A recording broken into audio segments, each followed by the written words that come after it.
Praise the Lord. Good morning. നമ്മുടെ മറ്റൊരു എപ്പിസോഡിലേക്ക് ഞാൻ യേശുക്രിസ്തുവിൻ്റെ നാമത്തിൽ ഏവരെയും ഹാർദവമായി സ്വാഗതം ചെയ്യുന്നു.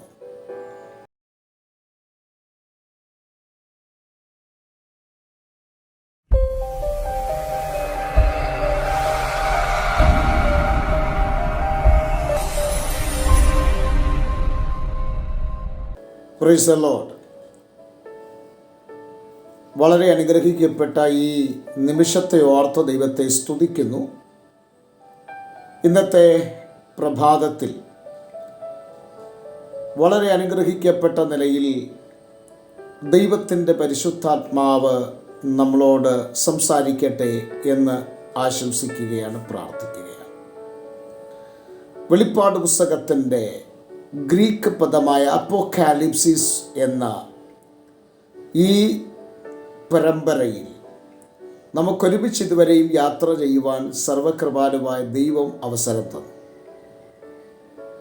എന്നെ സ്നേഹിക്കുകയും എൻ്റെ ഈ സന്ദേശങ്ങൾ ഇഷ്ടപ്പെടുകയും മാത്രമല്ല ഇതിനെ സബ്സ്ക്രൈബ് ചെയ്ത് സഹായിക്കുകയും ചെയ്യുന്ന എല്ലാ മാന്യ മിത്രങ്ങൾക്കും ഹൃദയത്തിൻ്റെ ഭാഷയിൽ ഒരു പ്രാവശ്യം കൂടെ നന്ദി രേഖപ്പെടുത്തുന്നു. ദൈവം നിങ്ങളെല്ലാവരെയും സമ്പൽ സമൃദ്ധിയായി അനുഗ്രഹിക്കുമാറാകട്ടെ. നമ്മുടെ പഠന പരമ്പരയിൽ കഴിഞ്ഞ ദിവസം ഞാൻ ചോദിച്ചു നടത്തിയ ഒരു ചോദ്യം, യേശു ക്രിസ്തു തൻ്റെ രക്തം ആർക്കാണ് മറുവിലയായി കൊടുത്തത്? ഈ ചോദ്യം ഞാൻ ചോദിക്കുവാനുള്ള പ്രധാനപ്പെട്ട ഒരു കാരണമുണ്ട്. വെളിപ്പാട് പുസ്തകം പഠിപ്പിക്കുന്ന ധാരാളം ദൈവദാസന്മാർ നമ്മുടെ നടുവിലുണ്ട്. എന്നാൽ ചിലരുടെ വ്യാഖ്യാന ശൈലികൾ എന്തുകൊണ്ടോ അത് വേദപുസ്തക അധിഷ്ഠിതമാണോ അല്ലയോ എന്ന് നാം വിചിന്തനം ചെയ്യേണ്ടിയിരിക്കുന്നു. ഒരുപാട് തെറ്റായ വ്യാഖ്യാനങ്ങൾ ഉടലെടുത്തിട്ടുള്ള ഒരു പുസ്തകമാണ് ഈ വെളിപ്പാട് പുസ്തകം എന്ന് പറയുന്നത്. പ്രത്യേകിച്ചും യേശുക്രിസ്തുവിൻ്റെ വരവിനെക്കുറിച്ചും അനന്തര സംഭവങ്ങളെക്കുറിച്ചും ഒക്കെ ധാരാളം പഠിപ്പിക്കലുകൾ നമ്മുടെ സമൂഹത്തിൻ്റെ നടുവിലുണ്ട്. ഇനി ഇവരെയൊക്കെ ഒന്നടങ്കം തെറ്റാണ് എന്ന് വ്യാഖ്യാനിക്കാനും ഞാൻ ആരുമല്ല. കാരണം ഓരോരുത്തർക്കും ഓരോ പെർസ്പെക്റ്റീവ്സാണ്, കാഴ്ചപ്പാടുകളാണ്. പണ്ട് ഒരു അന്ധൻ ആനയെ കാണാൻ പോയ കഥ നമുക്ക് അറിയാം. 4 അന്ധന്മാർ ഈ ആനയെ കാണാൻ പോയിട്ട് അവർ വന്ന് വിശദീകരിച്ച സംഭവങ്ങളാണ് പിന്നീട് ഒരു കഥയായിട്ട് പുറത്തു വന്നിരിക്കുന്നത്. ഒരുത്തൻ അതിൻ്റെ കാലയിൽ കയറി പിടിച്ചിട്ട് പറഞ്ഞു ഇതൊരു തൂണാണ്. ഒരന്ധൻ അതിൻ്റെ ചെവിയിൽ പിടിച്ചിട്ട് പറഞ്ഞു ഇതൊരു മുറമാണ്. ഒരന്ധൻ അതിൻ്റെ വാലയിൽ പിടിച്ചിട്ട് പറഞ്ഞു ഇതൊരു ചൂലാണ്. ഒരന്ധൻ അതിൻ്റെ വയറിൽ പിടിച്ചിട്ട് പറഞ്ഞു ഇത് ഒരു തുറുവാണ്. അപ്പോൾ വ്യത്യസ്തമായ ആശയങ്ങളാണ് അവർ കൊണ്ടുവന്നത്. സംഗതി ഒരു ആനയെക്കുറിച്ചുള്ള വിവരണമാണെങ്കിലും അവർ പറഞ്ഞു വന്നപ്പോൾ അവരുടെ കാഴ്ചപ്പാടിൽ വ്യത്യസ്തമായ ആശയങ്ങളായി മാറി. എന്നതുപോലെ തന്നെ വേദപുസ്തകത്തെ വ്യാഖ്യാനിക്കുമ്പോൾ ഓരോരുത്തർക്കും അവരുടേതായ കാഴ്ചപ്പാടുകളുണ്ട്. എന്നാൽ ഇതിൽ നാം മനസ്സിലാക്കേണ്ട പരമപ്രധാനമായ ഒരു വിഷയം, വേദപുസ്തകത്തിൻ്റെ വ്യാഖ്യാനത്തിന് നമ്മുടെ ഈ ബുദ്ധിയോ നമ്മുടെ ജ്ഞാനമോ നമ്മുടെ അറിവോ അല്ല ഇവിടുത്തെ പ്രധാനത എന്ന് പറയുന്നത്. ഇവിടുത്തെ പ്രധാന ഭാഗമെന്ന് പറയുന്നത് ഏത് സമയത്ത് നമ്മൾ ഈ ദൈവവചനം ധ്യാനിക്കുവാൻ പ്രാർത്ഥിക്കുവാൻ ഇരിക്കുന്നുവോ ആ സമയത്തെല്ലാം നാം പരിശുദ്ധാത്മാവിൻ്റെ ഗൈഡൻസ് ആവശ്യപ്പെടുക. കാരണം ഇതിൻ്റെ അകത്തെ എഴുത്തിൻ്റെ ഓരോ അക്ഷരത്തിനും ഓരോ കുത്തിനും ഓരോ കോമയ്ക്കും ഓരോ വള്ളിക്കും അതിൻ്റെ നീതി പുലർത്തിയിരിക്കുന്നത് പരിശുദ്ധാത്മാവാണ്. കാരണം പരിശുദ്ധാത്മാവാണ് ഇതിൻ്റെ ലേഖകൻ. അപ്പം അതുകൊണ്ട് നാം എപ്പോഴും മനസ്സിലാക്കണം, നാം ഏത് സമയത്ത് ഈ പഠനത്തിനായിട്ടിരിക്കുന്നുവോ നമുക്ക് പരിശുദ്ധാത്മാവിൻ്റെ സഹായം ആവശ്യമാണ്. പാപത്തെക്കുറിച്ചും നീതിയെക്കുറിച്ചും ന്യായവിധിയെക്കുറിച്ചും മാത്രമല്ല പരിശുദ്ധാത്മാ ബോധം വരുത്തുന്നത്.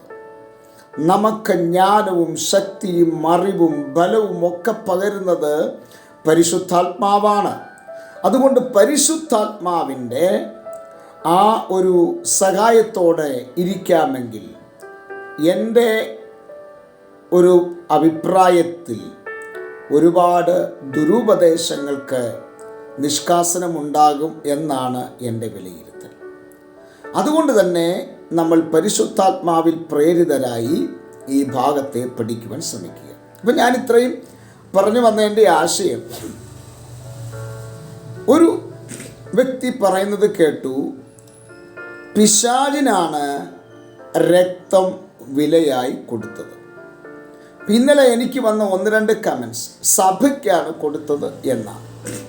എന്നാൽ കർത്താവായ യേശുക്രിസ്തുവിൻ്റെ രക്തം മറുവിലയായി കൊടുത്തത് സഭയ്ക്കോ പിശാചിനോ അല്ല. മറുവിലയായി കൊടുത്തത് സർവശക്തനായ ദൈവത്തിൻ്റെ കയ്യിലാണ്. ദൈവത്തിൻ്റെ കയ്യിലാണ്. എൻ്റെ ചെറിയ പ്രായത്തിൽ സൺഡേ സ്കൂളിൽ ഞാൻ പഠിച്ച ഒരു കഥയുണ്ട്. ആ കഥ ഇങ്ങനെയാണ്. ഒരു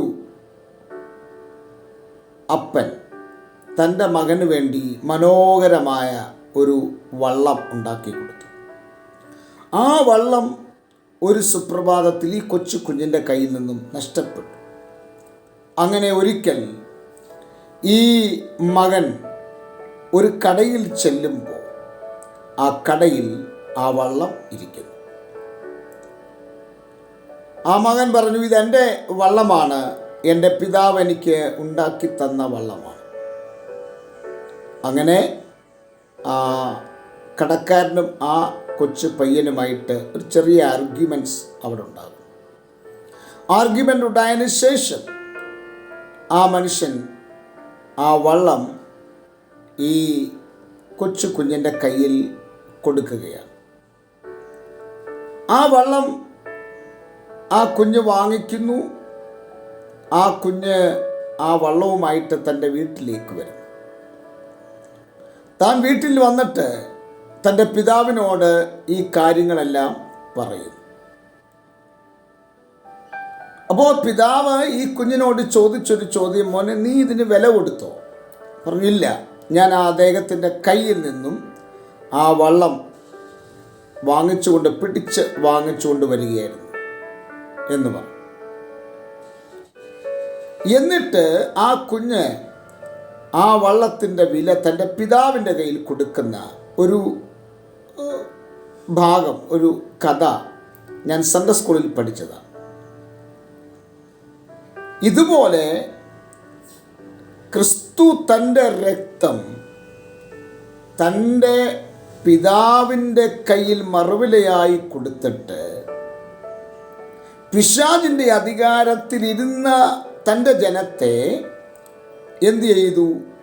അവൻ പിടിച്ചെടുത്തു.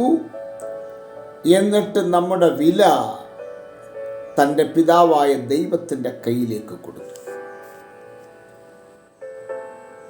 പിശാചിൻ്റെ കരത്തിൽ നിന്നും നമ്മെ അടർത്തിയെടുത്തിട്ട് മരണത്തിൻ്റെ അധികാരിയിൽ നിന്നും നമ്മെ കവർന്നെടുത്തിട്ട് തൻ്റെ രാജ്യത്തിൻ്റെ അവകാശികളും മക്കളുമാക്കി തീർത്തു എന്ന് നമുക്ക് വേദപുസ്തകത്തിൽ നിന്നും പഠിക്കുവാൻ കഴിയും. അപ്പം നമ്മുടെ കർത്താവായ യേശുക്രിസ്തു വില കൊടുത്തത് ലോകത്തിനോ ദൈവസഭയ്ക്കോ അല്ലെങ്കിൽ പിശാചിനോ അല്ല, മറിച്ച് കർത്താവ് തൻ്റെ വില കൊടുത്തത് നാം ആരുടെ സ്വരൂപത്തിലായിരുന്നു സൃഷ്ടിക്കപ്പെട്ടത്, നാം ആരുടെ കൈയാൽ മെനയപ്പെട്ടുവോ, നാം ആരുടെ സന്തതികളായിരുന്നുവോ ആ വ്യക്തിക്കാണ് കർത്താവ് തൻ്റെ വില കൊടുത്തത്. ആകയാൽ പ്രിയമുള്ളവരെ, ഈ പ്രഭാതത്തിൽ ഈ ചിന്ത ഞാനിവിടെ പറഞ്ഞ് അവസാനിപ്പിക്കുന്നതിന് മുൻപ് ഒരു ഭാഗം കൂടെ 5-ാം അധ്യായത്തിൽ നിന്ന് പറഞ്ഞ് ഈ പ്രഭാതത്തിൽ 5-ാം അധ്യായം ഞാനിവിടെ അവസാനിപ്പിക്കുകയാണ്. അപ്പോൾ 5-ാം അധ്യായത്തിൽ ഈ കർത്താവിൻ്റെ രക്തത്തിൻ്റെ ഗുണങ്ങൾ രേഖപ്പെടുത്തിയിട്ടുണ്ട്. അപ്പം ആ ഗുണങ്ങൾ എന്തൊക്കെയാണ്? ഒന്ന്, പാപികളെ വാങ്ങുവാൻ വിലയായി കൊടുത്ത രക്തമാണ്. രണ്ട്, എല്ലാ രക്തത്തെക്കാളും ഗുണകരമായി സംസാരിക്കുന്ന പുണ്യാക രക്തമാണ്. മൂന്ന്, ഈ രക്തത്തെ ആരൊക്കെ ഒറ്റിക്കൊടുത്തിട്ടുണ്ടോ അവർ നശിപ്പിക്കപ്പെട്ട രക്തമാണ്. ഈ രക്തത്തിൽ പങ്കില്ലെന്ന് പറഞ്ഞ് ഏൽപ്പിച്ച രാജാക്കന്മാരെ നമുക്കറിയാം. അടുത്തത്, തലമുറകളുടെ മേൽ ഈ രക്തം പഴിയായി ഏറ്റുവാങ്ങിയ ഒരു ചരിത്രം പുതിയ നിയമത്തിൽ നമുക്ക് കാണുവാൻ കഴിയും. അങ്ങനെ ഈ രക്തം സകല പാപങ്ങളെയും പോക്കി നമ്മെ ശുദ്ധീകരിക്കുന്ന രക്തമാണ്. ഹാബേലിൻ്റെ രക്തത്തെക്കാൾ ഗുണകരമായി സംസാരിക്കുന്ന പുണ്യാക രക്തമാണ്. അതുകൊണ്ട് ഈ പ്രഭാതത്തിൽ ഈ രക്തത്തിൽ നമുക്ക് ആശ്രയിപ്പാൻ കഴിയും. കാരണം ഈ രക്തം ചൊരിഞ്ഞതുകൊണ്ടാണ് ഞാനും നിങ്ങളും വീണ്ടെടുക്കപ്പെട്ട സന്തതികളായി മാറ്റപ്പെട്ടത്. ക്രിസ്തുവിൻ്റെ മക്കളായി കാൺമീൻ, നാം ദൈവമക്കളെന്ന് വിളിക്കപ്പെടുവാൻ പിതാവ് എത്ര വലിയ സ്നേഹം നമുക്ക് നൽകിയിരിക്കുന്നു എന്നെഴുതിയിരിക്കുന്നത് പോലെ നമുക്ക് ഈ രക്തത്തിലാണ് ആശ്രയിക്കുവാൻ കഴിയുന്നത്. ഈ രക്തമാണ് നമ്മെ രക്ഷിച്ചത്. ആകയാൽ യേശു ക്രിസ്തുവിൻ്റെ പുണ്യാക രക്തത്തിൻ്റെ വില ഒന്നും കൂടെ പറഞ്ഞ് അവസാനിപ്പിക്കാം. സകല പാപങ്ങളെയും പോക്കി ശുദ്ധീകരിപ്പാൻ കഴിവുള്ളതാണ്. സ്നേഹിത, ഒരു പാപിയാണോ? പാപത്തിന് അടിമയായി ജീവിക്കുന്ന വ്യക്തിത്വമാണോ? കഞ്ചാവിനും മദ്യത്തിനും മയക്കുമരുന്നിനും അടിമകളായി ജീവിതം ആത്മഹത്യയുടെ വക്കിലേക്ക് എത്തപ്പെട്ടു നിൽക്കുന്ന ഒരു വ്യക്തിത്വമാണോ? ഈ പ്രഭാതത്തിൽ നിന്റെ സകല തകർച്ചയിൽ നിന്നും വിടുവിപ്പാൻ കഴിവുള്ള ഒരു യേശുവിനെയാണ് ഞാൻ ഈ പ്രഭാതത്തിൽ ഇവിടെ ഉയർത്തുന്നത്.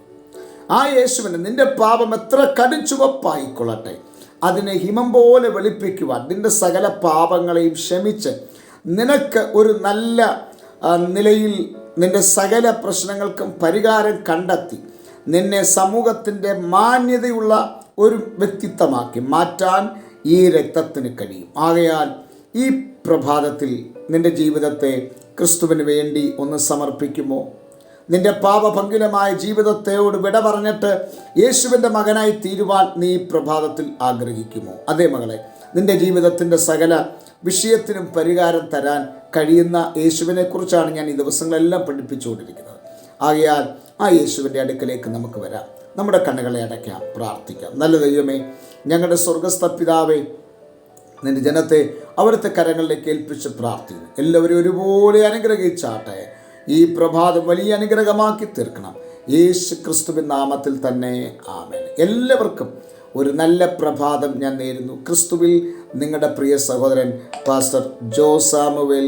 ദൈവം എല്ലാവരെയും സമൃദ്ധിയായി അനുഗ്രഹിക്കുമാറാകട്ടെ. Thank you for watching this video. ദയവായിട്ട് ഇത് മറ്റുള്ളവരിലേക്ക് ഷെയർ ചെയ്യുക, ചാനൽ സബ്സ്ക്രൈബ് ചെയ്യുക. ദൈവം നിങ്ങളെ അനുഗ്രഹിക്കുമാറാകട്ടെ. Thank you.